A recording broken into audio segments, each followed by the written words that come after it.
Per un'Italia esclusa dai mondiali di calcio c'è non altra che ambisce a rifarsi per conquistare un titolo certamente minore ma di valore inestimabile.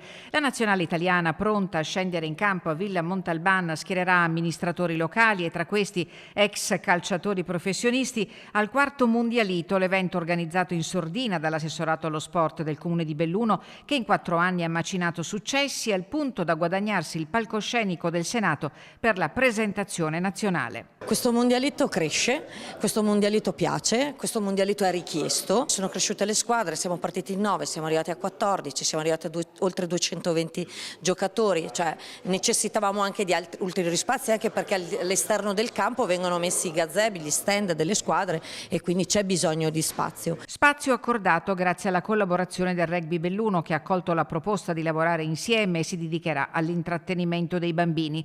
Si giocherà sul campo della palla ovale, trasformato per un weekend in campo da calcio doppio, nei cui rettangoli giocheranno Italia, Nigeria, Mali, Senegal, Guinea, Tunisia, Costa d'Avorio, Romania, Brasile, Marocco, Burkina Faso, Camerun, Gambia, Ecuador.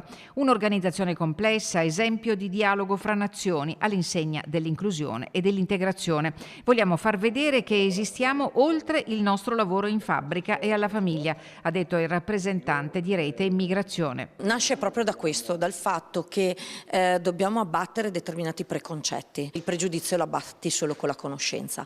Quindi questo è un torneo di amicizia. È un torneo in cui facciamo vedere che queste persone stanno con noi e io ho avuto dei ragazzi anche nigeriani che mi hanno fermata per strada dicendo: Assessore, ci hai fatto un regalo bellissimo. L'appuntamento col quarto mondialito è per l'11 e 12 luglio a partire dalle 9. Domenica si rinnoverà il tradizionale pranzo etnico e per l'evento ha assicurato la sua presenza il console del Marocco.